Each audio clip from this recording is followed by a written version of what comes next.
हर रोज एक नई कहानी देखने के लिए चैनल को सब्सक्राइब करें और बेल आइकन को दबाना ना भूलें। गोविंदपुर नामक एक गांव में रामलाल मैंगो मिल्क शेक वाला ये नाम काफी मशहूर था। रामलाल का मैंगो मिल्क शेक सभी गांव वाले बड़े ही चाव से पीते।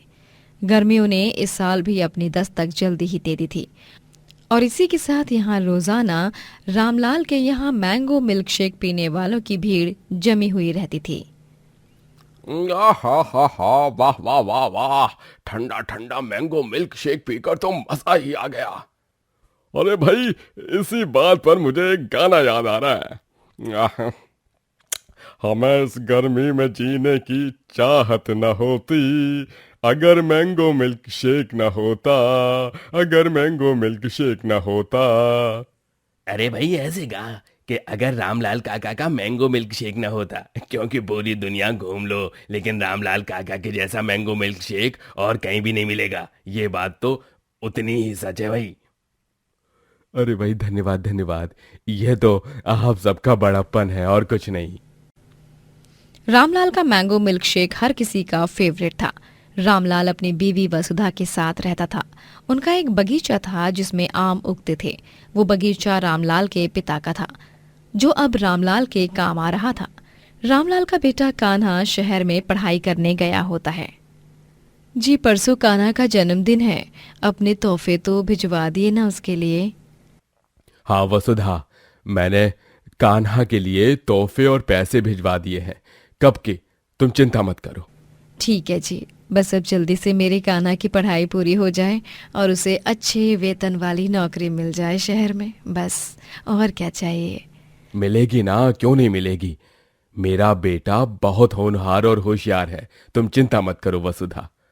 वसुधा और रामलाल दोनों का जीवन गांव में बहुत अच्छी तरह से चल रहा होता है। वहां शहर में कान्हा भी अपनी MBA की पढ़ाई की फाइनल एग्जाम्स कंप्लीट कर रहा होता है।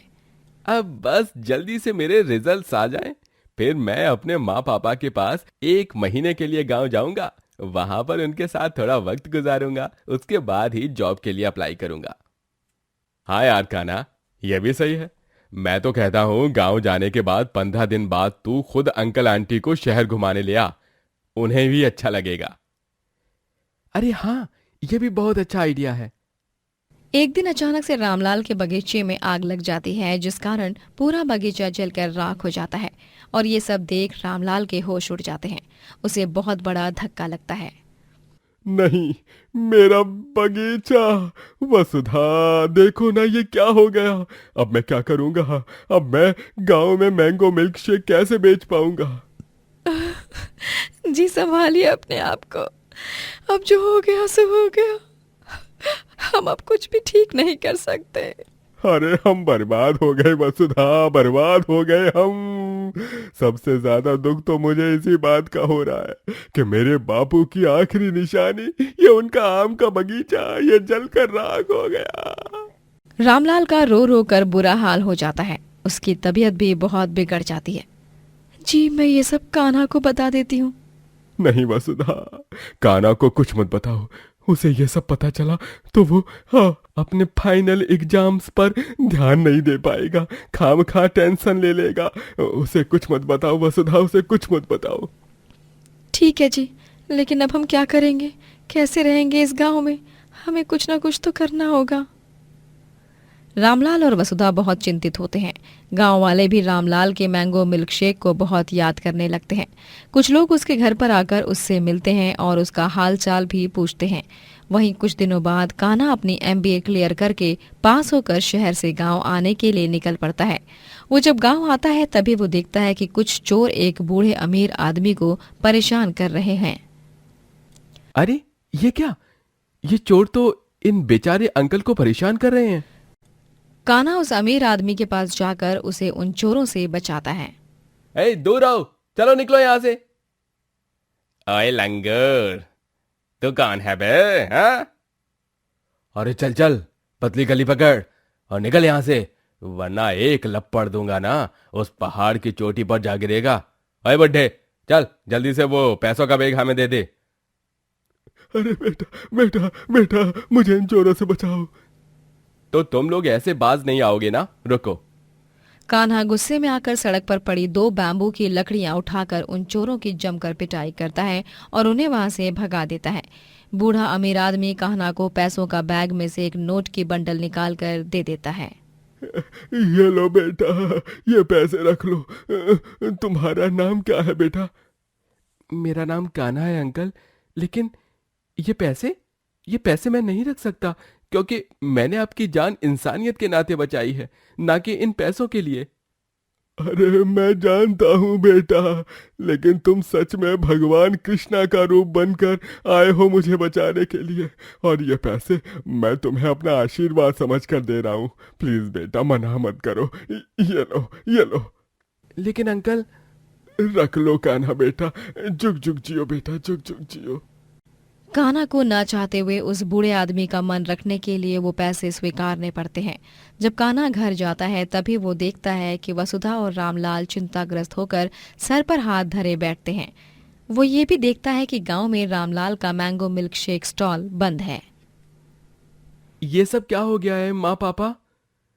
अरे बेटा, हमारा बगीचा जलकर राख हो गया, अब हमारे पास कुछ भी नहीं बचा। तू इस सब की कोई चिंता मत कर कान्हा, तू रुक, मैं आरती की थाली लाती हूँ। तेरी आरती और नजर उतारती हूँ बेटा। वसुधा कान्हा की आरती उतारती है और उसकी नजर भी उतारती है। तभी कान्हा अपने बैग में से एक मिठाई का बॉक्स निकालता है। बस हो गया पापा, अब दुखों को करो गुड बाय और खुशियों को करो वेलकम। ये लो, मुंह मीठा करो। लेकिन क्यों बेटा? पहली बात तो मैंने एमबीए क्लियर कर लिया है, और दूसरी बात ये कि बगीचा तो हमें मिलेगा, लेकिन ये नहीं दूसरा वाला। ये दोनों खुशखबरी सुनकर वसुधा और रामलाल अत्यंत खुश हो जाते हैं। कान्हा उन दोनों को उस आदमी के दिए हुए पैसे दिखाता है और वो उन्हीं पैसों से एक सेठ से बगीचा खरीदता है, जहाँ के आम से वो और उसका पिता रामलाल फिर से मैंगो मिल्क शेक बेचने लग जाता है। अरे मैंगो मिल्क शेक ले लो भाई, मैंगो मिल्क शेक, ठंडा ठंडा fresh fresh mango milk shake vanilla ice cream की टॉपिंग के साथ। अरे भाई वाह, बाप बेटे दोनों एक साथ। रामलाल काका, इतने लंबे टाइम बाद आपको देखकर और आपके इस मैंगो मिल्क शेक को पीकर दिल खुश हो गया। सच में आज जाकर हमारी प्यास बुझी है इस अमृत समान मैंगो मिल्क शेक को पीकर। अरे भाई, मानना पड़ेगा कान्हा बेटवा, तुम तो बिल्कुल अपने पापा के जैसे सेम टू सेम स्वाद वाला मैंगो मिल्क शेक बनाते हो। जी, आपका बहुत बहुत धन्यवाद अंकल। दिन ब दिन रामलाल की उम्र होने लगती है और इसी कारण अब कान्हा उसके मैंगो मिल्क शेक बिजनेस को संभालने लगता है और वो उसे और भी बड़ा कर देता है, एक दुकान खरीदकर, जहां वो मैंगो मिल्क शेक ढाबा खोलता है। इस मैंगो मिल्क शेक को बेचकर ही मैं दिन में इतने हजारों रुपए कमा रहा हूं, क्यों ना मैं इसी में अपना करियर कंटिन्यू करूं।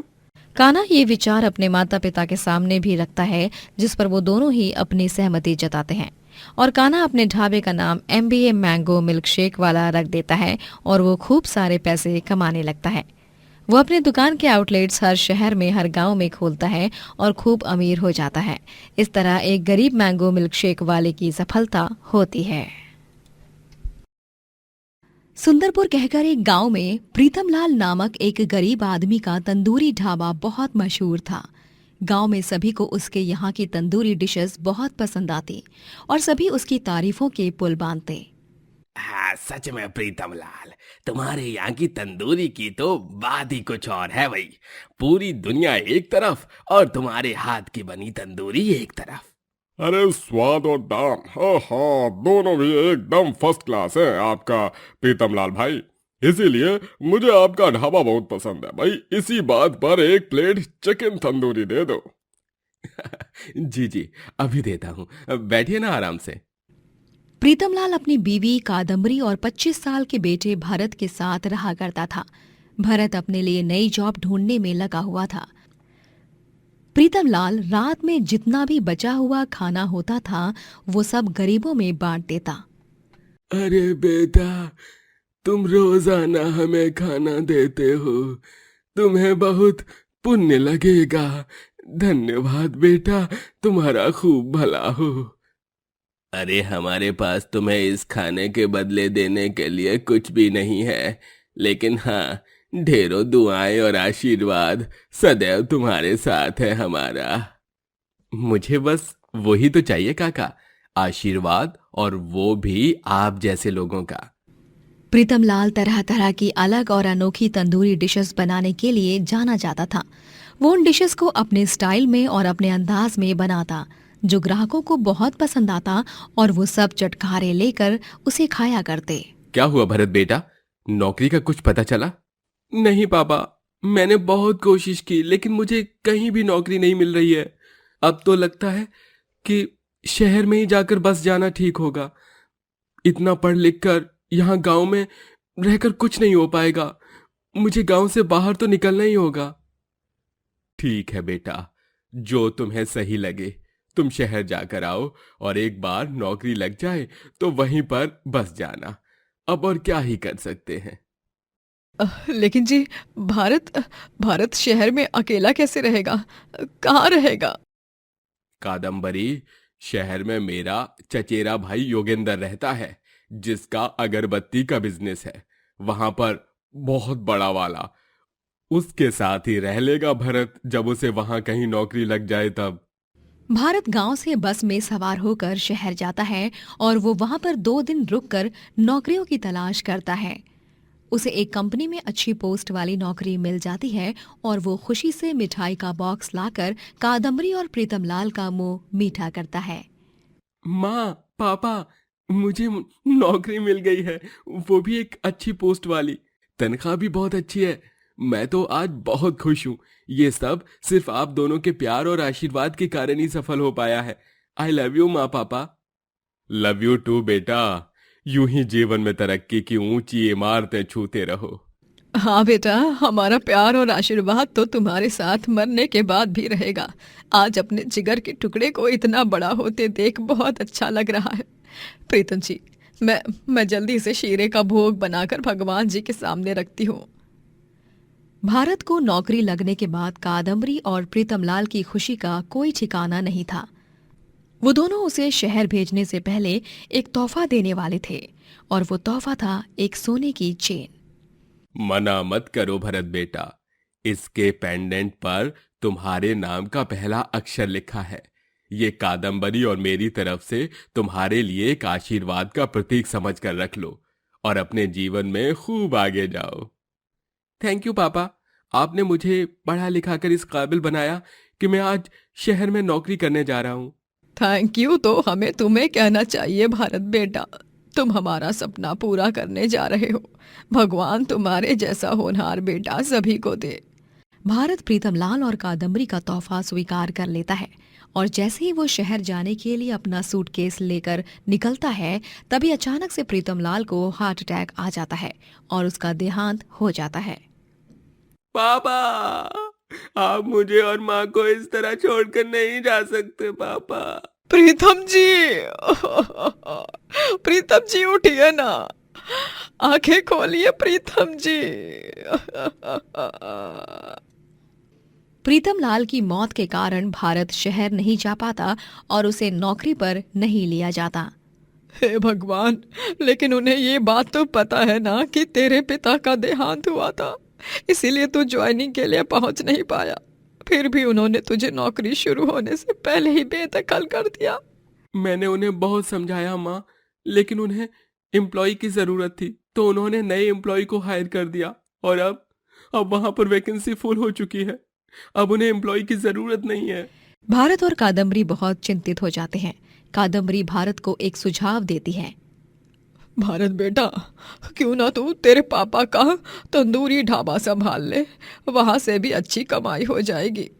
लेकिन माँ, मुझे तंदूरी डिशेस बनानी नहीं आती। मैं तो केवल खाना पसंद करता था। इस बात पर कभी ध्यान ही नहीं दिया कि पापा कैसे बनाते थे। लेकिन हाँ, एक रास्ता है जिससे मैं तंदूरी डिशेस बनाना सीख सकता हूँ। कैसा रास्ता बेटा? भारत अपनी जेब से फोन निकालता है और YouTube ऑन करके तंदूरी के व्यंजन बनाने की रेसिपी वीडियो देखने लगता है। अरे वाह, ये तो कुछ भी सीखने का काफी अच्छा मार्ग है। हाँ माँ, आप देखना, मैं इस पर ही रेसिपी वीडियो देख देख कर कैसे तंदूरी ढाबा चलाता हूँ। पापा की तरह तो मैं कभी बना नहीं पाऊंगा, लेकिन कोशिश तो कर ही सकता हूँ ना। भारत अब YouTube से सीख सीख कर ढाबे पर तंदूरी डिशेस बनाने लगता है। वो सभी डिशेस अच्छी तो बनती हैं, लेकिन ग्राहकों को इस बात की शिकायत होती है कि स्वाद प्रीतम लाल की तरह नहीं है। अरे भाई, तंदूरी अच्छी बनी है, लेकिन स्वाद तो प्रीतम लाल की तरह बिल्कुल भी नहीं है। अरे भाई, हमें तो सिर्फ प्रीतम लाल भाई के हाथ के तंदूरी खाना ही पसंद था। न जाने अब वो स्वाद कहाँ मिलेगा। प्रीतम लाल भाई की बहुत याद आती है। स्वाद प्रीतम लाल की तरह नहीं होता है, इस कारण ग्राहकों का आना जाना कम होने लगता है और एक वक्त पर जो ढाबा ग्राहकों की भीड़ से भरा हुआ होता है वो अब सुनसान और वीरान हो जाता है। कादम्बरी और भारत बहुत दुखी हो जाते हैं। कमाई ना होने के कारण उन पर आर्थिक समस्या का पहाड़ भी टूट पड़ता है। पता नहीं क्या होगा अब। इस तरह तिल तिल करके जीने से अच्छा भगवान मुझे एक ही बार में उठा क्यों नहीं लेता। माँ, ऐसा मत कहिए। पापा के बाद इस दुनिया में सिर्फ आप ही मेरा इकलौता सहारा हो। अगर आप भी चली जाओगी तो मैं क्या करूंगा? ये देखिए, ये सोने की चेन, इसे पापा और आपने मुझे भेंट स्वरूप दी थी। मैं इसे गिरवी रखकर कुछ पैसे ले लूंगा। लेकिन बेटा, मैं जानता हूँ माँ, ये पापा की दी हुई आखिरी निशानी है, लेकिन मैं इसे बेच नहीं रहा, सिर्फ गिरवी रख रहा हूँ। भारत उस चेन को गिरवी रखने जा ही रहा होता है कि तभी उसे एक साधु बाबा रोक लेते हैं। मैं तुम्हारे घर से गुजर रहा था और मैंने तुम्हारी और तुम्हारी माँ की बातें सुन ली। अपने पापा की इस चेन को गिरवी मत रखो बेटा, मेरे पास तुम्हारी समस्या का समाधान है। ये लो, ये जादुई मसाला है। इससे कितना भी इस्तेमाल करो, ये कभी खत्म नहीं होगा। इसे तुम तंदूरी में मिलाओगे तो सारे व्यंजनों का स्वाद हूबहू तुम्हारे पिता की तरह हो जाएगा। धन्यवाद साधु बाबा। आप नहीं जानते आपने ये जादुई मसाला देकर मेरी कितनी बड़ी मदद की है। आप सच में इस मुसीबत भरी घड़ी में भगवान का रूप बनकर आए हो मेरी मदद करने। भारत उस जादुई मसाले से तंदूरी बनाने लगता है और धीरे धीरे फिर से उसके सभी खोए हुए ग्राहक वापस आने लगते हैं और सभी उसकी खूब प्रशंसा करते हैं। इस तरह भारत का तंदूरी ढाबा हर जगह फेमस हो जाता है और वो अपने जीवन में भरपूर तरक्की करता है। दोस्तों, अगर आपको ये कहानी पसंद आई तो लाइक करें, शेयर करें और कमेंट करके बताएं कि कहानी में आपको सबसे अच्छा क्या लगा।